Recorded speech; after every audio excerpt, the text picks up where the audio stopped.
What is up, everybody, and welcome to FLW Videos. It feels good to finally be done with the semester. I ended up doing a master program, finally done with that. Got all the final exams done, final group projects, everything is done. So this summer is going to be focused on Pokemon Go.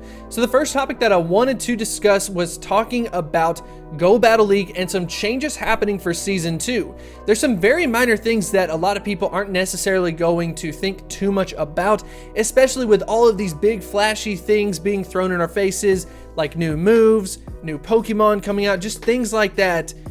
Something might have been overlooked, and I honestly think it's very important. I'm going to be talking about how I approach the Go Battle League as far as trying to get resources from it from Season 1, and then the preseason, and then what I'm thinking for Season 2, but also talking about the change and how I think it actually could be a very negative thing. So it's very important to pay attention in today's episode. If you do enjoy it, and you do learn something new and it is valuable, make sure to hit that like button and subscribe. But let's actually go ahead and jump into it.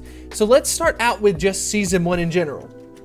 This may look very familiar to you, where we see just those basic rewards, and then finally we see the premium rewards. Now, initially when the season first started, I opted to do some of those premium rewards. I ended up finding a team that I was comfortable with for the Great League, and I felt like maybe the first day, maybe the second day, I felt like I could get myself those 5 wins somewhat consistently, so it made sense for me to go ahead and use my premium raid passes for the premium rewards.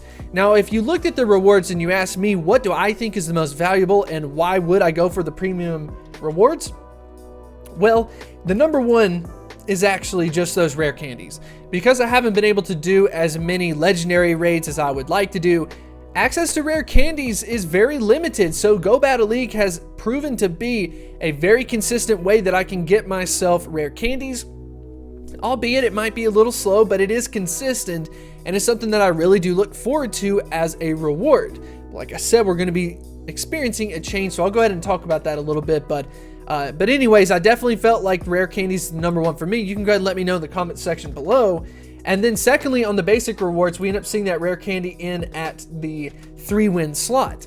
So what I opted to do was after the first day, maybe the second day, to just transition off to the basic rewards, because the odds of me getting 5 wins consistently, it just isn't going to happen over the long period of time. And then secondly, it of course costs you a premium raid pass to do it, and there's no guarantee that you'll even win or anything like that. So I ended up personally opting to go with the basic rewards, and I found myself consistently being able to get 3 wins, and because of that, I could slowly build up on those rare candies. Maybe you're in the same boat. Definitely let me know in the comment section below. But anyways, towards the end of Season 1, we also saw a bit of a nerf to the Pokemon encounters. As you can see here, no longer are there legendary Pokemon being put into the encounters that you can end up getting. And beforehand, I think a lot of people would look at this and say, okay, well, I can get myself a legendary Pokemon. Sure, if I pay for a premium, I can get it after just 2 wins. Most likely, I can end up getting that. But it really made sense just because of the idea that you could get legendary Pokemon. But with them being removed, you are all of a sudden scratching your head, maybe saying, well, I don't really care about the Pokemon that I'm encountering. They don't really have a lot of value to me. Especially once you get something like a Rufflet, you may be saying, well, I already have all these Pokemon. I've got plenty of candy. I don't really care about them. All of a sudden, the Pokemon encounter itself is somewhat devalued. And then, like I said before, it's already difficult to get yourself those rare candies, getting 5 wins. The TMs are nice, but I can't tell you how many times I've been able to get a TM just from getting 2 wins from that basic package. And then, like we said before, encounters aren't really doing that well. So you might be asking yourself the question, or just kind of like developing your thoughts on this.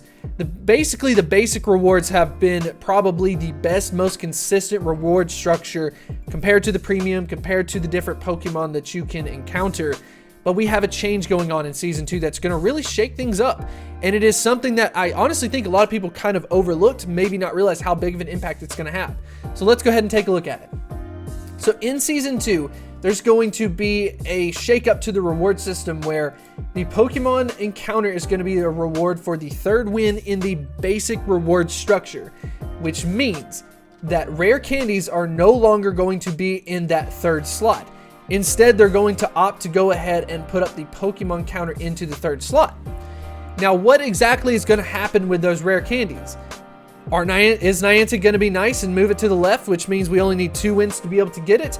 Or are they going to move it to the right and make it even more difficult to get rare candies, which means if it goes to the right, rare candies are technically more valuable than the Pokemon encounter.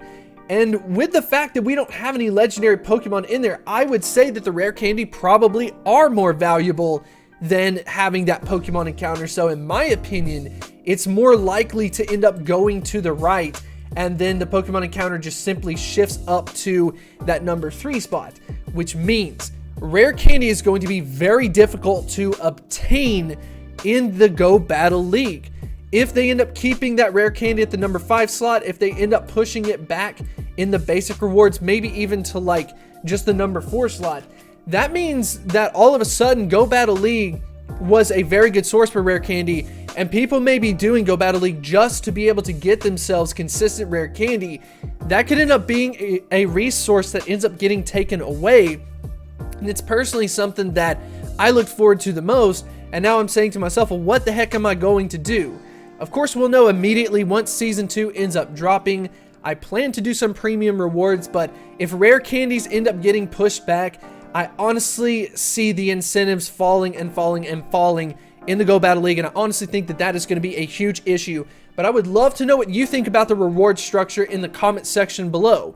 If you want to develop a deeper connection, I would highly recommend you to check out Patreon. We've got a lot of really cool things going on over there. Check out all of these supporters that we have. We are almost up to 100. We are also posting some special content, some behind the scenes work. And if that is the type of thing that interests you, I would highly recommend you to check it out.